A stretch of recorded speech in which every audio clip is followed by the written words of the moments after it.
Okay. Hello Nana, how are you? Good morning, ma'am. Ma'am, I'm good. Yes, आप कैसे हैं? I'm also good.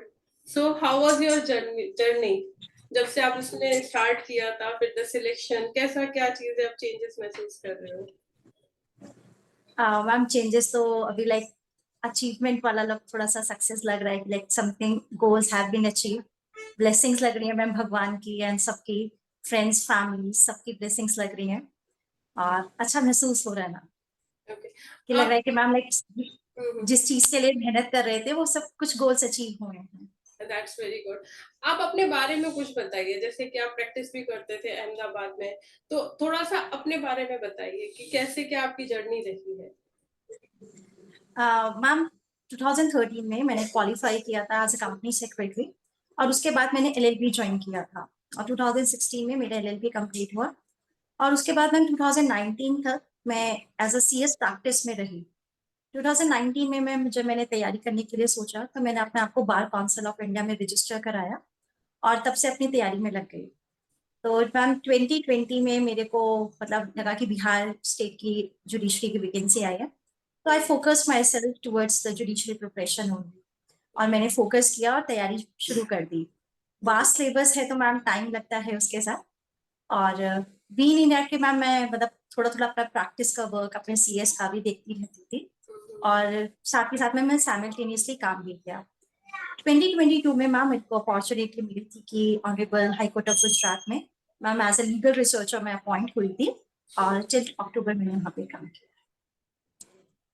Legal researcher के बारे में बात करेंगे। पहले जुडिशरी तो ठीक है, वो अपनी जगह पे। लीगल रिसर्चर एक ऐसा कह सकते हैं ऐसी वैकेंसी है जिसके बारे में बहुत कम एक्सप्लोर किया गया है। थोड़ा सा उसके बारे में भी बताइए। मैम ये एक एग्जाम होता है जिसमें एक प्री टेस्ट होता है और एक इंटरव्यू होता है। तो मैम इसके लिए like honourable high court of Gujarat में वैकेंसीज निकाली थी and I find myself कि मैं चलो like to be in the working to know about the court proceedings how the court works. तो मैम मेरा मेन ऑब्जेक्टिव यही था कि टू नो किस तरीके से काम होता है, कैसे कोर्ट की प्रोसीडिंग्स ये सारी चीजें चलती हैं, तो इसीलिए मैंने इसको ज्वाइन किया था। Okay okay fine. फिर इसके बाद जब आपने शुरू किया जुडिशरी की प्रिपरेशन, क्योंकि आप सीएस, जैसे आपने बताया सीएस बैकग्राउंड रहा है, उसके साथ साथ आप प्रैक्टिस भी कर रहे थे, लीगल रिसर्चर भी आप थे, तो किस तरह से चीजों को आपने मैनेज किया? मैम पढ़ाई मैनेज में ये था कि लाइक मैम 24 घंटे तो कोई भी नहीं पढ़ सकता, मुझे तो लगता है 10 घंटे से ऊपर पढ़ाई मतलब एक ह्यूमन टेंडेंसी ह्यूमन माइंड के लिए मैम कैपेसिटी आप कर सकते हैं अगर करना चाहें तो, लेकिन मैम वो ग्रास्प नहीं रहती हैं चीजें, कंसंट्रेशन एंड फोकस नहीं रहता है। तो ये रहता है कि मैम सुबह सुबह like I am morning person, मैं सुबह जल्दी उठकर पढ़ती थी, लोग होते हैं कुछ नाइट में ज्यादा पढ़ते हैं, आई am being a morning person तो मैं सुबह उठ जाती थी 4 बजे अपने करंट अफेयर्स और जो थे, तो मैम ब्रश करते करते ये सारी चीजें ना लाइक बार बार रिपीटेटिव मोड पर रखती थी तो मैम इजी रहता था। कुछ वीडियोस थे जैसे आपके भी वीडियोस आते थे तो मैं उन्हें पढ़ सुनती रहती थी और मैम करंट अफेयर्स और जीके पोर्शन मेरा इसी तरीके से मैम कंप्लीट हो जाता था, मतलब लाइक 4 से लेके 8 बजे तक मेरा वो कंप्लीट हो जाता था। उसके बाद मैम घर का भी काम था because I am being a married person. हाँ, दैट इज माय मेरे नेक्स्ट 5 साल क्वेश्चन जी। हाँ, मेरे पाँच मैरिज। साल की बेटी भी है ओके ओके। तो मैम क्योंकि वो घर भी मैरिज, मैनेज। बिल्कुल बिल्कुल, शादी, बच्चे और judicial examination, legal researcher, there is a lot of things with you. जैसे हमारी पहले भी बात होती थी कि मैम बेबी भी है, घर भी है, कैसे मैनेज करें, क्या करें, काफी हमारी लंबी लंबी बातें होती थी इस चीज को लेके भी। तो एक्चुअली मैं मैम मैंने एक दिन आपसे पूछा भी था, शायद आपको याद होगा मैम, कि मैम आप कैसे मैनेज करते हैं, मतलब लाइक इतना सारा, तो आपने कहा था कि नैना अगर मतलब लाइक अगर आप चाहते हैं तो यू हैव द फोकस तो आप कर सकते हैं बिल्कुल ना मैम, बिल्कुल, वेयर मेरा there is a will there is a way, मेरा तो वो हमेशा डेडिकेशन होता है तो मैम हो जाता है बस। बिल्कुल, मेरा तो हमेशा जितनी भी गर्ल्स के साथ मैं मिलती हूँ कि भाई अपने आप को पहले सेल्फ इंडिपेंडेंट करो। भले मेरी शादी भले बहुत जल्दी हो गई थी, बट हाँ, बच्चे भी हैं, फिर लॉ भी किया, एलएलएम भी किया, लेकिन फिर उसके बाद भी एक लगता है ना कि भाई हमारी आइडेंटिटी क्या है। दैट इज वेरी इंपॉर्टेंट, क्योंकि after a certain period of time आपके बच्चे खुद पूछेंगे आपने क्या अचीव किया, आपने पढ़ तो लिया लेकिन आप क्या करते हो। तो I am a house wife, वो जो एक आंसर होता है ना, एक पढ़े लिखे होने के बाद भी एक हाउस वाइफ, दो it is a very important job, 24/7 की जॉब होती है, बट फिर भी एक कहीं ना कहीं एक लगता है यार हम भी कुछ होना चाहिए हमें भी, तो that is very important to achieve yourself. ठीक है, ओके। अच्छा एक चीज बताइए, जैसे जुडिशियल एग्जामिनेशन बिहार, वो भी खासकर ऑप्शनल पेपर को किस तरह से चॉइस किया आपने? मैम इसके लिए मैं कहूंगी कि मेरे जो मेंटोर्स थे और साथ में जो हम लोग प्रिपरेशन करते थे, मेरे फ्रेंड्स भी थे, तो मैम उनका मुझे बहुत बड़ा सपोर्ट रहा। मैं अपने जो मेरे साथ में जो प्रिपरेशन करने वाले जो मेरे फ्रेंड्स हैं, मतलब मैं मेंटोर्स तो है ही मैम, उनके साथ ना हम लोग एक म्यूचुअल कंपटीशन में रहे हमेशा, कि लाइक जैसे एडमिनिस्ट्रेटिव लॉ, मेरे ऑप्शंस जो थे administrative and constitutional law, family law and commercial law. Commercial. मैंने कमर्शियल लॉ इसलिए चूज किया था कि बिकॉज मेरा सीएस बैकग्राउंड है, तो मेरे लिए इजी रहेगा वो मतलब पढ़ना, और एक मुझे लगेगा कि शायद मुझे कम मेहनत करनी पड़ेगी। ऐसा जो हुआ नहीं, मेहनत पूरी ही करनी पड़ेगी सब्जेक्ट के साथ में। Correct correct. आ, तो मैम ये हम लोगों ने था कि मैम लाइक प्रोसीजर लॉ तो करना ही था बिहार के लिए वो पूरा। तो मैम हम लोग क्या करते थे कि एक साथ मतलब पढ़ते थे और एक दूसरे के साथ सुनाते थे, अच्छा आपका ये ऑप्शनल है तो आप ये वाला ऑप्शनल पक्का कीजिए, हम ये वाला ऑप्शनल करते हैं आज। और उसके बाद ना मैम हम लोग को एक दूसरे के ना आंसर राइटिंग्स भी बहुत चेक करवाई हैं। जैसे इसमें आपसे भी बहुत बार आंसर राइटिंग कराती थी, तो मैम वो आपके पास से बहुत बाद का ड्राफ्ट जाता था, क्योंकि लगता था जो गलतियां हैं पहले खुद में ही पता अच्छा, चल मतलब जाए। कि पहले सारी चीजें रिफाइंड होने के बाद मेरे पास आती थी, फिर मैं उसमें से exactly ma'am, correct correct. Exactly ma'am. जैसे ओके। आपने भी बहुत बार पूछा था मैम, आप मुझे अभी भी याद है मेरा लास्ट टाइम था और मेरे को वो फैमिली लॉ का वो क्वेश्चन नहीं आ रहा था। आई पिंग यू और आपने मैम तुरंत उसका जब आंसर आया ना, इट वाज लाइक कि हाँ मेरे को कुछ रिलीफ मिला है, लाइक मुझे अभी आंसर फ्रेमिंग करने की जरूरत नहीं पड़ेगी और मुझे वो करेक्ट तुरंत आंसर फ्रेमिंग मिल गया है। और करेक्ट। मैम बिहार के ऑप्शनल के साथ तो मैंने ये देखा था कि लाइक जो मेरे लिए इजी है, जिसपे मेरी नॉलेज है, जिसपे मैंने काम कर रखा है, मैंने वही ऑप्शनल सी है। और मैम उसी के साथ तैयारी की। इंटरव्यू में क्या क्वेश्चंस पूछे गए थे?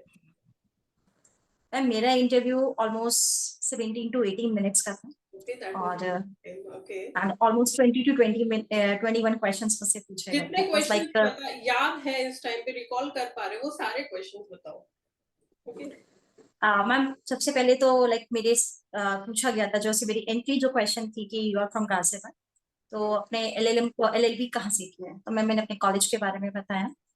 और मैम मेरे से जो फिर उन्होंने पूछा अभी क्या कर रहे हैं, मैं जो बाकी एस्पिरेंट्स हैं उनके साथ भी एक नोट पे ये बात कहना चाहूंगी कि आप वर्किंग में रहें, आपका जो एक इम्पैक्ट होता है इंटरव्यूज, तो बेटर रहता है कि नहीं सिर्फ आप घर पे बैठ के काम नहीं पढ़ नहीं रहे हैं, आप एक डे टू डे वर्किंग के साथ भी काम है। तो मैम मैंने बताया था that I am being assisting the as a legal assistant in the honourable high court of Gujarat. तो मैम वहीं से मेरे क्वेश्चन शुरू हो गए थे कि आप वहाँ कैसा काम करते हैं, क्या आप काम दिया जाता है। और मैम केस रिसर्चेस के बारे में पूछा गया था, लाइक ऑनरेबल जस्टिस जो थे वहाँ पे, उन्होंने मुझसे पूछा कि in which case the rarest punishment has been given, and that I was being able to answer. फिर उसके फैक्ट्स पूछे, मैं फैक्ट्स भी बता दिए थे। Then they were like deep going into the things, तो मैम फिर मैंने तब बोला था sorry sir I am not being able to recall right now, like बहुत ज्यादा मैम डीप में चला गया था। तो मैम वहां से ना मुझे कॉन्फिडेंस आ गया था वो फर्स्ट क्वेश्चन से ही मुझे कि लाइक अब मेरा इंटरव्यू एक केस स्टडीज की तरफ से जाएगा। मैम फिर दूसरे क्वेश्चन जैसे मुझसे पूछेगा what is the difference between dower and dowry, and एक क्वेश्चन था कि मैम डेलीगेटेड तलाक जो है, डेलीगेटेड जो डिवोर्स है, वो कहाँ पे दिया गया है। देन मैम उसका आंसर दिया था मुस्लिम लॉ में। उन्होंने पूछा था कि इसके ऊपर कोई केस लॉ और हिंदू लॉ में कहाँ पे प्रोविजंस है। तो मैम हिंदू लॉ में प्रोविजंस मुझे उस टाइम याद नहीं थे कि कहाँ पर है, और मैंने मैम उसको स्किप किया था। मेनली क्वेश्चंस मैम फिर एडमिन लॉ से भी आए थे, कंडीशनल लेजिस्लेशन, सब legislation, how the conditional legislation be turn into the sub legislation, how the taxes are being imposed into the country, what is the difference between rules and the regulations, and ma'am more about the case laws, about the Kasim's case। Ma'am बहुत सारे case research भी पूछे थे ma'am, क्योंकि मेरा field जो मैंने जब बताया बिकॉज था of about your my working. Background, correct. जो आपका एग्जैक्टली और बैकग्राउंड रहा है उसकी वजह से आपके ऊपर केसेस ज्यादा पूछे गए हैं आपसे। ओके। यस मैम केसेस बहुत पूछे गए। बीइंग अ कंपनी सेक्रेटरी में मैं बार बार चाह रही थी कि मैं बोर्ड को लेकर आऊं कि लाइक मेरे से कंपनी लॉ से क्वेश्चन पूछो। मैं अनफॉर्चुनेटली बोर्ड नहीं पूछे गए थे मेरे से। लाइक मैं आई वाज लाइक कि अब बार बार आई है कि हाँ मैं बताऊं कि नहीं मेरा कमर्शियल लॉ है, क्योंकि मैं 5 साल की प्रैक्टिस में तो मेरा लाइक था कि मेरे को प्रैक्टिकल एक्सपोजर भी था उसके बारे में, तो नहीं पूछा गया था। लेकिन मेरा इंटरव्यू में मुझे बोर्ड बहुत कॉर्डियल लगा, they were very friendly, they were even making me comfortable. जहाँ पे नहीं आ रहा था हम बता भी रहे थे कि ये ऐसा होगा, ये ऐसे होगा। Honourable justice was very making us very much comfortable. Ma'am पता ही नहीं चला कि वो टाइम लाइक जब बाहर आई तो मैं पता चला अच्छा इतना टाइम गया है, और मेरे जो साथ वाले थे उन्होंने बताया जब मेडिकल रूम में मिले कि इतना टाइम हुआ है, लाइक अदरवाइज मेरा इंटरव्यू मैम अच्छा हुआ। क्योंकि वर्किंग होने से एक कॉन्फिडेंस अलग जनरेट होता है, ठीक है। अब एग्जैक्टली मैम। घर में ये चीज मतलब एस्पायरेंट्स के लिए भी बहुत इंपॉर्टेंट है, क्योंकि आप एक लीगल बैकग्राउंड से आ रहे हो। भले ही आप केसेस फाइट नहीं कर रहे हो, एडवोकेसी नहीं कर रहे हो, बट एटलीस्ट आप किसी सीनियर के साथ कुछ दिन 7 days अ वीक जो आपका होता है, 5 days की वर्किंग होता है, तो उसमें एटलीस्ट 2 दिन तो आप कोर्ट जाओ ही जाओ। क्योंकि वो जो आप प्रैक्टिकल नॉलेज गेन करोगे और जो आपका कॉन्फिडेंस लेवल जाएगा, वो आप घर बैठ के बुक्स के बीच में से नहीं आ सकता है आपको। मैम वो नहीं, ये बात आपने बिल्कुल ठीक कही मैम, वो बुक्स में नहीं आ सकता। और मैम हम लोगों को एटलीस्ट इतना पता होना चाहिए कि कोर्ट वर्किंग कैसे होती है, प्रोसीडिंग्स कैसे चलते हैं, और मैम ये इम्पोर्टेंट है। और मैम वो जो कॉन्फिडेंस के साथ जब हम लोग कोर्ट में बोलते हैं, हम जब इंटरव्यू में बोलते हैं, तो मैम वो समझ में आ जाता है ma'am. It gives us an edge over the other candidates. That's true. अच्छा एक चीज बताइए, समथिंग इट इज पर्सनल, कि जो आपका बेबी है उसका क्या रिएक्शन रहा कि मेरी मम्मी जज बन गई? मैम रिएक्शन लाइक मैम मैं सबसे पहले तो थैंक यू बोलूंगी अपनी मदर इन लॉ का, बिकॉज मैम मैं बाकी लोगों को भी यही कह रही हूँ, I was just working as a normal aspirant, like a normal candidate. Ma'am मुझे नहीं पता था कि मेरे घर में क्या बन रहा है, क्या हो रहा है। मैं हमेशा अपनी पढ़ाई में लगी रहती, देन शी यूज टू से मी अपना छोड़ो सारे काम और मैं जाके पढ़ाई करूँ। पढ़ाई। तो मैम जब घर में एक फीमेल का मैम एक ऐसा सपोर्ट मिलता है ना, तो मैम ऐसा लगता है कि इमोशनली तो अब आपको ये अचीव करना ही है। वो और मेरे लिए मैम मोटिवेशन भी होता है कि नहीं, जब कोई मेरे लिए इतना कर रहा है, मेरी फैमिली मुझे इतना सपोर्ट कर रही, तो I have to give this much to them.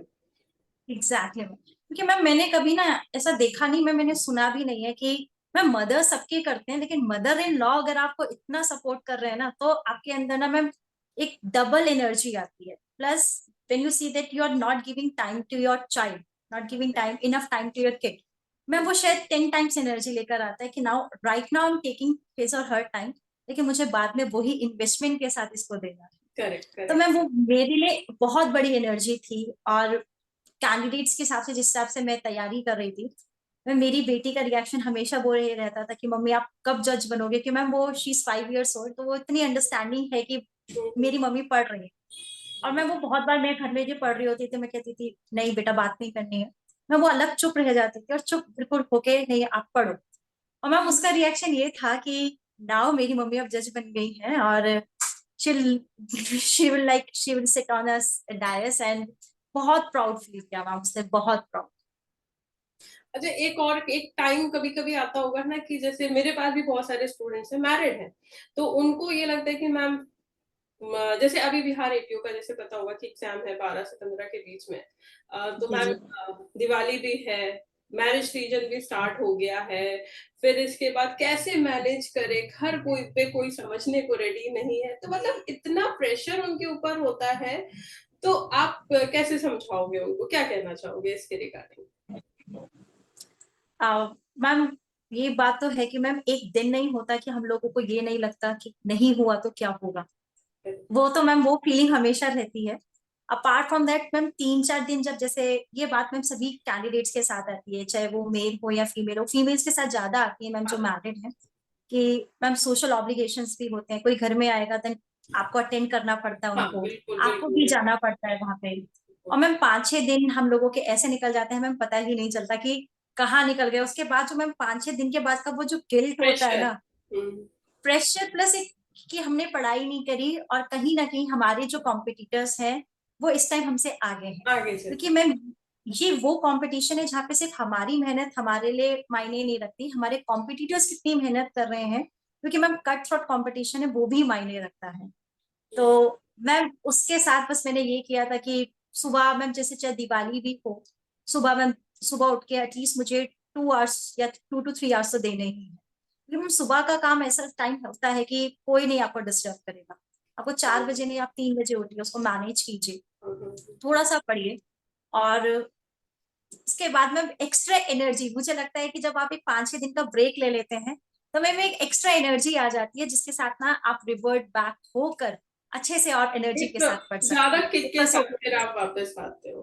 Correct. और मैम मेरा मानना है कि कंसंट्रेशन के साथ काम करें। अगर आप फेस्टिवल को एंजॉय कर रहे हैं, मैम गिल्ट होता है, लेकिन पूरी तरीके से फेस्टिवल को उस टाइम एंजॉय कीजिए, लेकिन 2 दिन बाद उसी डेडिकेशन के साथ आपको फिर करेक्ट एक्स्ट्रा डेडिकेशन के साथ पढ़ना है। Correct correct. अच्छा, क्योंकि मैम एक message I would like to कि आप अगर आप एस्पायरेंट्स बेसिकली जो गर्ल्स, क्योंकि we both are females, we both are married, we both are having kids, तो एक फीमेल के पेरेंट्स को बड़ा महसूस होता है कि क्योंकि प्रॉब्लम ये है कि वैकेंसी नहीं आती, ठीक है, तो बच्चा अपने आप को एस्पायरेंट अपने आप को कैसे प्रूव करे कि हम ये कैपेबिलिटी रखते हैं, और उसी ड्यूरेशन में उनकी मैरिज हो जाती है, ठीक है, और फिर उनके जो इन लॉज हैं अपॉर्चुनिटी दें या ना दें, that is up to them. तो आप उन पेरेंट्स को क्या मैसेज देना चाहोगे कि बीइंग अ गर्ल आप उनको पढ़ने के लिए मोटिवेट करो? मैम मेरा मैसेज यही रहेगा कि आप गर्ल्स के अंदर ये देखिए कि मुझे लगता है कि मैं ये नहीं कहूंगी कि जो ऑपोजिट में जो जेंडर है वो कम कैपेबल है, वो इक्वली उतने ही कैपेबल है। लेकिन गर्ल्स के अंदर जो विल पावर, जो डेडिकेशन है, वो ज्यादा है। आप उन्हें पढ़ने का मौका दीजिए। आप अगर आपको लगता है कि ये कैपेबल कैपेबल तो है मैम, जब डेडिकेशन के साथ मैम हाथ पकड़ा जाता है, इमोशनली आप उनको स्ट्रांग बनाते रहते हैं, तो मैम वो कैपेबल तो है। आप उन्हें पढ़ने का मौका दीजिए। ये मत देखिए कि सोसाइटी क्या कह रही है, क्योंकि मैम सोसाइटी के पास तो हर टाइम कोई ना कुछ, आप पढ़ भी रहे हैं तो भी कोई ना कोई कुछ ना क्वेश्चन है, कुछ। नहीं पढ़ रहे हैं तो भी कोई क्वेश्चन है। मैम इस चीज में मैं कोट करना चाहूंगी कि मेरे हस्बैंड और मेरी मदर इन लॉ ने मैम शायद कभी सोसाइटी की सुनी ही नहीं। मैम हम लोगों ने ऐसे हो गया था कि जब तक गोल्स अचीव नहीं होंगे, मैम बिल्कुल अपने फोकस रहेंगे। मेरे हस्बैंड को भी मैम बहुत बार कहते थे कि तुम्हारी वाइफ वर्किंग थी, तुमने उसको छुड़वा कर अपनी तैयारी में करवा रहे हो, और बच्चे को भी नहीं संभाल रही है, वो पढ़ ही रही है, वो कुछ ये काम नहीं जो हो रहा है। तो सोशल प्रेशर आता है ना कि बच्चे को भी नहीं हाँ, देख रही है, वो भी जस्टिफाई नहीं कर रही है, सिर्फ पढ़ रही है, उसके बाद जब आप अचीव कर लेते हो, दैट इज द मेन, कह सकते हैं कि answer to the exactly. Society. हाँ मैम, और मैम मुझे लगता है कि मैम मेहनत सब कर रहे हैं मैम, मेहनत उनकी दिख जाती है जो सक्सेस ले लेते हैं। करेक्ट, जो लेकिन पीछे जो खड़े मैम हैं उनका नहीं दिखता है, बट हाँ कहीं ना मैम, कहीं क्योंकि उन्हीं के सपोर्ट की वजह से आपने ये चीज अचीव की है। नो डाउट कि आपने एग्जैक्ट बहुत पढ़ाई की है, लेकिन उस पढ़ाई को जस्टिफाई उन लोगों ने किया, क्योंकि उन्होंने वो एग्जैक्टली मैम, अपॉर्चुनिटी आपको दी है। बहुत सेकेंडली तो मैं आप, यही कहूंगी पेरेंट्स के साथ कि मैम उनको अपॉर्चुनिटी दे, अपने अपने बेटियों को अपॉर्चुनिटी दे। उनके अंदर बहुत कैपेसिटी है, बहुत कैपेबिलिटी है, वो अचीव कर लेंगे। आप सोसाइटी के प्रेशर में मत आइए, क्योंकि ये मैं मानती हूँ कि मैम पेरेंट्स को, जब घर में कोई कैंडिडेट या कोई एस्पिरेंट तैयारी कर रहा होता है, तो मैम कभी भी ना जो पेरेंट्स होते हैं, जो नियर वंस होते हैं, उन्हें कोई प्रॉब्लम नहीं होती। प्रॉब्लम हमेशा सोसाइटी की तरफ से आती है, जो कहीं ना कहीं एक प्रेशर लेकर आपके ऊपर आती है। तो आप उस प्रेशर पे ध्यान मत दीजिए, अपने करेक्ट। बच्चे के ऊपर विश्वास रखिए, और वो बिल्कुल अपने गोल्स को अचीव करें। अच्छा, मेंस की आंसर राइटिंग पे आते हैं, ये तो काफी सोशली हमने बात कर ली। मेंस आंसर राइटिंग किस तरह से आप कहेंगे कि अगर प्रॉब्लम बेस्ड है तो किस तरह से अटेम्प्ट करना चाहिए? मैम जैसे आपकी भी वीडियोस में आपने मुझे बताया था कि हम लोग उससे भी सीखा था कि जैसे कोई भी आंसर राइटिंग की, अगर मीन्स की प्रॉब्लम राइटिंग की क्वेश्चन आते हैं, तो आप उसके फैक्ट्स पे जाइए, पहले देखिए येस और नो। मैंने बहुत सारे कैंडिडेट्स को भी देखा है मैम, जैसे कि वो जो येस और नो के क्वेश्चन है उनको तो कभी आंसर ही नहीं करते, पूरे पूरे पैराग्राफ ले लेते हैं। And hmm. एक्चुअली में जो एग्जामिनर होता है उसको वही जानना होता है कि whether your answer is yes और नो।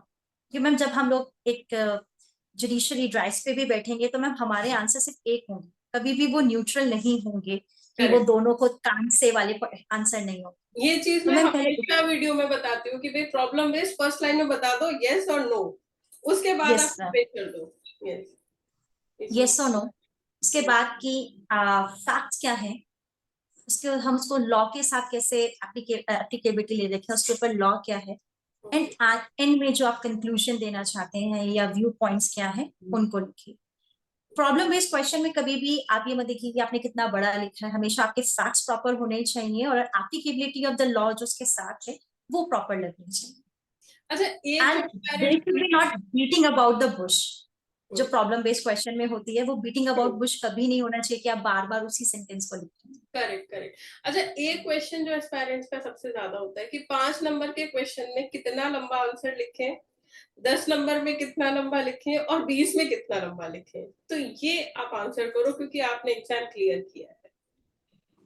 मैम ये क्वेश्चन लाइक हम लोग जब तैयारी करते हैं तो बहुत बड़े बड़े आंसर्स लिख लेते हैं, तैयार कर लेते हैं मैम, लेकिन जब एग्जाम में बैठते हैं तो वो स्ट्रैटेजी एकदम बदल जाती है because we have the time limit. और हम्म, मैम इतना ज्यादा सोचना सब कुछ वो उस टाइम नहीं होता है, तो टाइम लिमिट को भी मैम देखना पड़ता है। और कितने मैम क्या क्वेश्चन पूछा है, क्योंकि जरूरी नहीं जो हमने आंसर्स प्रिपेयर करे हैं वही आंसर क्वेश्चंस एग्जाम में आएंगे। तो अपनी स्पीड पर आओ, हमारी स्पीड कितनी है apart from that ma'am pages. Hmm, क्योंकि जैसे बिहार जुडिशरी है तो मैम आपको एक बुकलेट मिली हुई है 36 पेजेस की, और आपको उसी में ही आंसर कंप्लीट करने हैं अपने सारे, हम्म, तो उसका भी ध्यान रखना है। कभी करेक्ट पेजेस पे ना जाए, बस हमेशा ये रखें कि जो क्वेश्चन में पूछा गया है क्या वो पूरा है या नहीं। या नहीं। अगर वो पूरा आपका 2 पेज में भी हो रहा है then that is more than sufficient. अगर वो जो क्वेश्चन पूछा गया है अगर आप उसके लिए 10 पेज भी लिख सकते हैं, और अगर एग्जामिनर को समझ में नहीं आ रहा है कि आपने वो प्रॉपर लिखा है नहीं, तो मैं उसके लिए 10 पेज भी बेकार है। तो और अगर going more about the length of the question, आप पॉइंट पे जाइए कि उसकी क्वालिटी कितनी है क्वालिटी ऑफ क्वेश्चन। आंसर पे फोकस करना चाहिए। अच्छा, अगर हम बात करते हैं चार्ट्स के बारे में, तो क्या आपने आंसर राइटिंग में चार्ट्स यूज किए थे? यस मैम, मैंने चार्ट यूज किए थे, क्योंकि जितना मैं एक्सप्लेन चार्ट से, जैसे एज अ स्टूडेंट भी अगर कोई हमें टीचर कोई चार्ट से समझाते हैं तो मैम वो मेमोराइज रहते हैं। हम्म, तो उस टाइम हमें हमें समझना है कि हम अपने एग्जामिनर जो हमारी कॉपी चेक कर रहे हैं उन्हें सब कुछ समझा रहे हैं। And answer writing is the only way to communicate our views to the examiner. तो उसको जितने इजी वे में, जितने ल्यूसिड वे में अगर हम एक्सप्लेन कर सके तो वो बेटर है। ये चीज मैं हर एस्पायरेंट को बोलती हूँ। कल भी मैंने वीडियो में यही बोला कि भाई आप ऐसी इजी कॉपी दीजिए बिल्कुल एग्जामिनर को कि उनसे मेहनत नहीं करानी है ना। ओके, अब आते हैं अपने दक्षिणा लॉ एकेडमी पे। अब आप बताइए कि कितना हेल्प रहा हमारी तरफ से, क्या आप रिव्यू देना चाहेंगे? मैम आपके आंसर को मैंने दिसंबर 2021 में ज्वाइन किया था, मुझे याद है नहीं, दिसंबर 2020 में। यस, मैम 2020 दिसंबर 2020 में मैंने आपकी मेंस के टेस्ट सीरीज ज्वाइन की थी। और मैम इतनी हेल्प रहती थी कि हमेशा मेरे पास क्वेश्चंस तो मिलते ही थे मैम, जिनमें मुझे प्रॉब्लम रहती थी उनके आंसर्स भी रेडी मिलते थे। और करेक्ट। आंसर्स भी मैम बहुत अच्छे होते थे, ये नहीं कि किसी ने गूगल से या बुक से लिखे हैं, उनमें मैम मुझे बहुत मेहनत दिखती थी उन आंसर्स में। क्योंकि मैम एज एन एस्पिरेंट हम लोग हर बार हर चीज को प्रिपेयर नहीं कर पाते, और जो लास्ट टाइम प्रिपरेशन होती है वो तो बहुत जरूरी होती है। आगे की जीके के नोट्स भी और लॉ के नोट्स भी मैम प्रॉपर मिलते थे। तो एंड टाइम पे तो मैम मेरे लिए ये होता था कि बस पैन के बोर्ड निकाले, जेरोक्स एक बार रखे और उनको पढ़ते चले गए। उनमें जो अपने व्यूज थे, क्योंकि और आपके व्यूज थे, या मैंने आपकी जो आंसर राइटिंग से जो देखा उनको अपने आंसर्स में मैच किया। और मैम ये बहुत हेल्प रही, आपसे आंसर राइटिंग के टिप्स मिलते रहे कि ऐसे नहीं ऐसे रखना है, ऐसे ऐसे लिखना है। और मैं आपको आंसर्स भी भेजती थी और हमेशा आपने आंसर्स में बताया कि इतनी लेंथ में इतना लिखे। एडमिनिस्ट्रेटिव लॉ में मैम आपके आंसर्स बहुत अच्छे थे, जो मुझे लगता था कि मेरे लिए बहुत हेल्पफुल है, बहुत हेल्पफुल। सारे ही लॉ में रहे लेकिन एडमिनिस्ट्रेटिव लॉ तो बेस्ट था। और मैम मुझे सबसे अच्छी बात ये लगी थी कि मैं आपसे एग्जाम से 4 दिन पहले भी मैम, शायद मैंने आपको कॉल किया था कि मैम मुझे फैमिली लॉ में इसकी प्रॉब्लम आ रही है, हाँ, and with in half an hour मेरे पास आंसर था, जो मैं शायद सोच रही थी कि क्योंकि मैम के पास इतने सारे कैंडिडेट्स के कॉल्स आ रहे हैं, इतने सारे एस्पिरेंट्स हैं, सबके साथ हैं मैम, और मैम तब भी वो मुझे आंसर्स बहुत हेल्पफुल था। और वो मेहनत पूरे आप ना सिलेक्शन करके बिल्कुल हमारी भी जस्टिफाई करती। Thank you so much ma'am. अच्छा, अपकमिंग जुडिशियल एग्जाम के लिए जो 32 होने वाला है, एस्पायरेंट्स को क्या मैसेज देना चाहोगे? मैम अपने मेंस की तैयारी पहले शुरू कर दीजिए, अपने नोट्स को प्रॉपर रखिए। कहीं भी आप अब ये देखिए कि आप अपने नोट्स में क्या और अच्छा लिख सकते हैं। For example I use to start my answer with the quotes. हमेशा मैं कोर्ट्स के साथ स्टार्ट करती थी, या किसी ऐसे सोशल इशू के साथ जो अभी लिंक कर रहा है। करेक्ट। तो मैम उसकी वजह से हमें कॉन्स्टिट्यूशनल लॉ में वो बहुत हेल्पफुल था कि आप नई से नई साइटेशंस को कोट कीजिए, ठीक है ना, अपने नोट्स को रेडी रखिए, क्योंकि वो नोट्स जब आप एग्जाम देने आएंगे तो वो बहुत शॉर्ट शॉर्ट शॉर्ट और शायद 5-6 पॉइंट्स में करेक्ट। बदल जाते हैं। तो अपने नोट्स के साथ जस्टिफाई कीजिए। There is no shortcut to success. आप ये मत सोचिए कि आप आंसर राइटिंग तभी करेंगे जब आपका प्री क्लियर हो जाएगा। नहीं, अभी अपने आंसर राइटिंग के साथ, क्योंकि बिहार जो स्टेट का जो एग्जाम है वो 5 दिन का जो एक टफ मेंस का एग्जाम है, जिसमें आपको बैक टू बैक सुबह से शाम लिखना है। तो आपकी आंसर राइटिंग की हैबिट होनी चाहिए। आंसर राइटिंग की हैबिट कीजिए कि एटलीस्ट 2 से 3 क्वेश्चन तो आपको डेली लिखने ही लिखने हैं आंसर्स।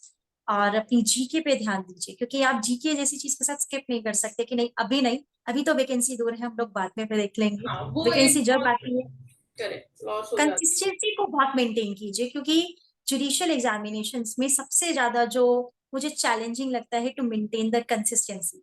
अब है। हमारे ma'am 31st Bihar judiciary ma'am 2020 में प्री हुआ, 2021 में मेंस एंड 2022 में इंटरव्यू हुआ है। तो मैम इस बीच में कंसिस्टेंसी को मेंटेन करना बहुत ज्यादा जरूरी था, क्योंकि मैम मुझे लगता है कि लॉ एक ऐसी चीज है जिसको अगर 1 महीना भी अगर आप बैरक्स छोड़ देते हो तो मैनेज आप हो बिल्कुल जाता है। आउट हो जाते हो कि उस बैरक में वो लाइन क्या थी।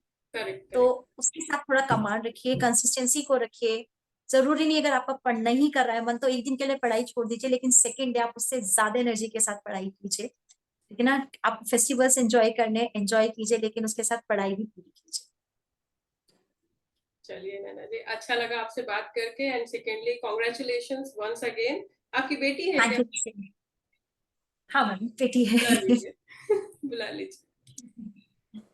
बोलना है, शी इज नॉट रेडी। अच्छा, okay, fine, not an issue. Say hello from our side, my side, okay. Say hello.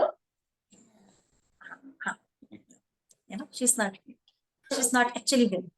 Okay okay, not an मैं इश्यू। ये भी प्रॉब्लम बहुत रहती थी कि बच्चा बीमार हो जाता है ना, तो एक बहुत। माँ सोचते है इमोशनली अब सब कुछ बेकार है मेरे लिए सबसे पहले प्रायोरिटी मेरा वो बच्चा जो है। एक एक्स्ट्रा कह सकते हैं ना कि डिप्रेशन कहेंगे हम इसको, फ्रस्ट्रेशन नहीं कहेंगे, क्योंकि आप बच्चे पे फ्रस्ट्रेट नहीं हो सकते हो। ये हम लोग के, क्योंकि मेरे साथ भी यही चीज होती है। I am also having 2 kids, और यहाँ एकेडमिक वर्क भी होता है, कॉपीज करना है, ये करना है। और वहीं अगर किसी भी एक बच्चे की तबीयत खराब हो गई, तो मतलब इतना ज्यादा कह सकते हैं कि एक प्रेशर आना शुरू हो जाता है। यस मैम, और वो बहुत टफ टाइम भी होता है। वो मतलब मेरी बेटी ना आप काफी उसमें बीमार पड़ी थी बीच में। You are like helpless. आप कुछ कर ही नहीं सकते हो उसमें। You have to be at home, you have to be with the kid, you have to be justifying everything. वो बहुत यस एक मैम। डिप्रेसिंग वाला होता है। फिर ये होता है यार क्या कर रहे हैं हम, छोड़ो इसको, बच्चे को देखते हैं। वो जो एक खाता है ना, वो मैं उससे भी गुजरती हूँ, और कई बार होता है ये चीज। Yes Get ma'am. hats off to all the ladies who are qualifying judicial examination. You also, so woman thank you empowerment. So It is woman empowerment, and plus your mother-in-law also. Okay, ma'am actually मतलब she is the greatest blessing too. correct. Chale, all the best for your future life. Thank you so Yeah. Much, thank you so much. Thank God you, bless you. Bye bye. Thank you, thank you ma'am.